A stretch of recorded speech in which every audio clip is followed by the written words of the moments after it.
الثانية ليلة صبيحتها يوم القيامة. تخيل تلك الليلتين ثم انظر إلى الدنيا، ماذا فعلنا وماذا صنعنا؟ زوجتك التي ربما تترك شيئا من دينك لأجلها كلها أيام وتنساك. أولادك الذين ربما بخلت من أجلهم في طاعة الله، في الصدقات وفي عمل الخير والصدقات الجارية لأجل الأولاد، أيام وينسونك. أهلك أحبابك إن بكوا عليك يوم وحزنوا الثاني نسوك بالثالث. هذه هي الدنيا. أموالك التي جمعتها وبيتك الذي بنيته وأثاثك الذي اشتريته وسياراتك الفارهة ليست لك، ستكون لغيرك يا عبد الله. قال أيضا زين العابدين: تقاسم الأهل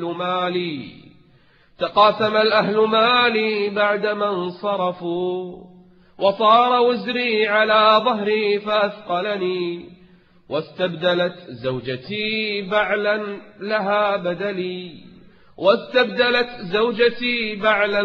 بدلي، وحكمته في الأموال والسكن، وصيرت ابني عبدا ليخدمه، وصار مالي لهم حلا بلا ثمن.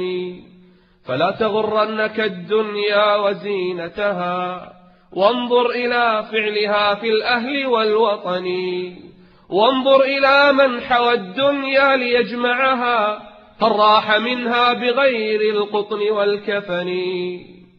وانظر إلى من حوى الدنيا بأجمعها، هل راح منها بغير القطن والكفن.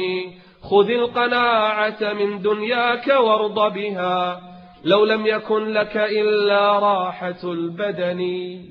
تجمع الدنيا بعدين قد تكون الليلة ليلة نح، صح ولا لا؟ قد تكون الساعة هذه ساعة نح، بل وربي قد لا نرجع إلى بيوتنا، بل والله قد لا نغمض أعيننا.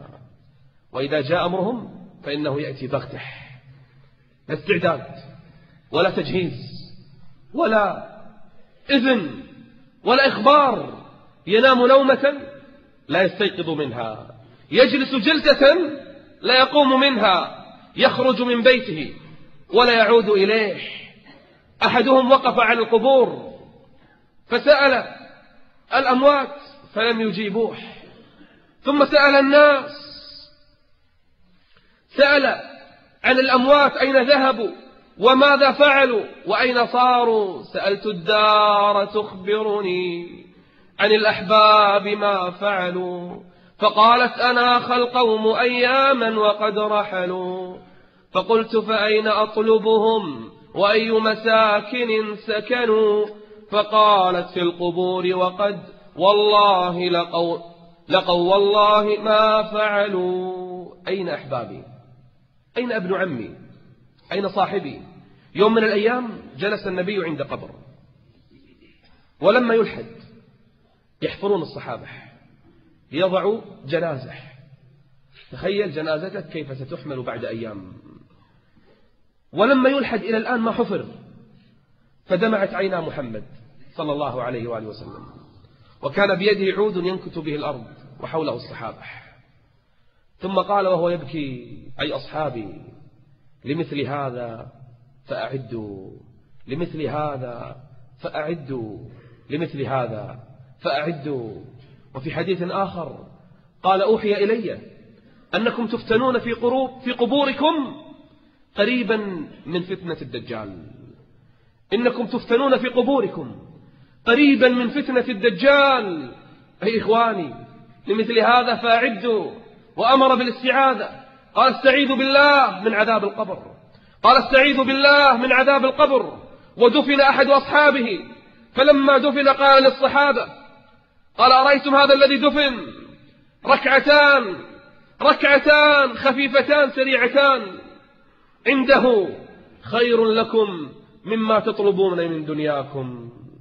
المال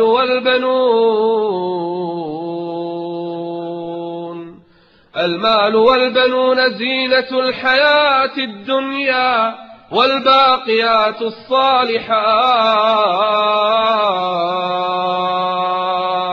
ضيعنا الأوقات عن الباقيات الصالحات، تسبيح، تهليل، ذكر، تكبير، استغفار، صلاة، صدقة، صيام. والباقيات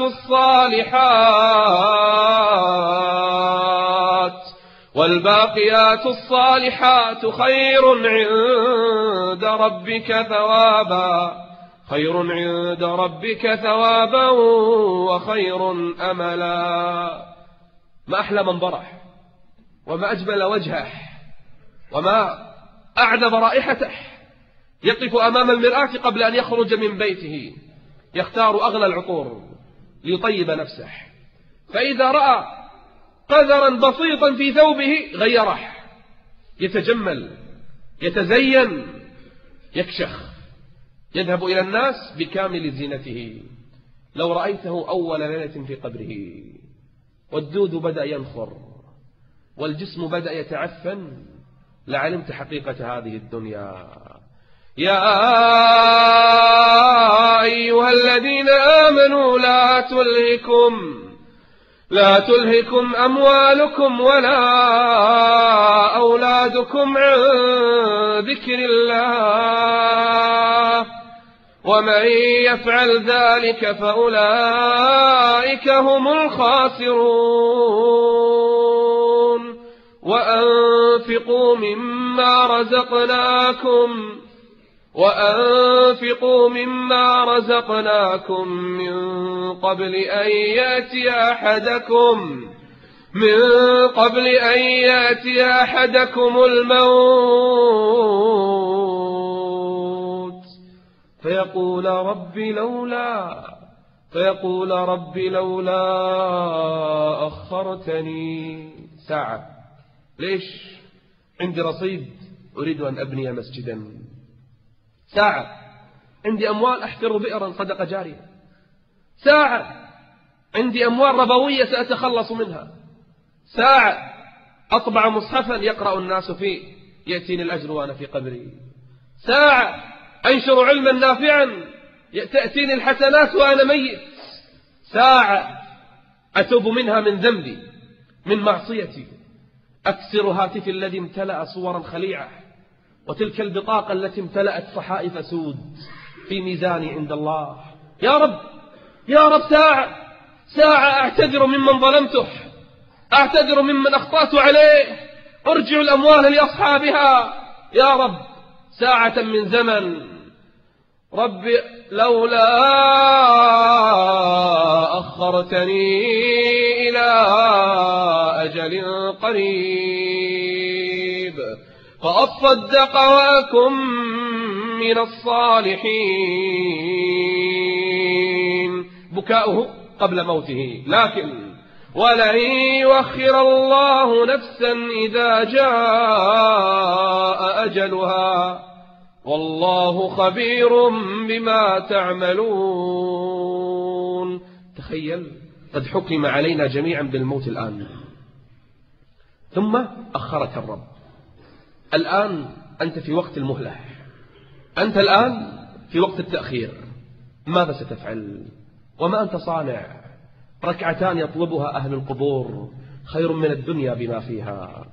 تسبيحة أو استغفار أو ذكر لله خير لأهل القبور من الدنيا بأجمعها. ماذا أنت فاعل؟ هل ستتوب الآن؟ هل ستغير حياتك؟ أم أن الغفلة هي الغفلة؟ أقول هذا القول وأستغفر الله لي ولكم فاستغفروه إنه غفور رحيم. الحمد لله وحده، والصلاة والسلام على من لا نبي بعده. أما بعد، اعلم أن أهل القبور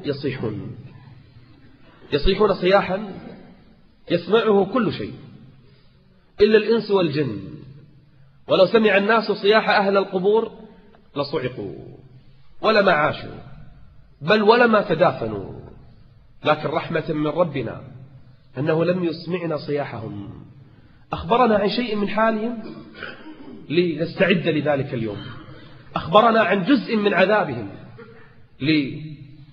ليرهبنا ولنقف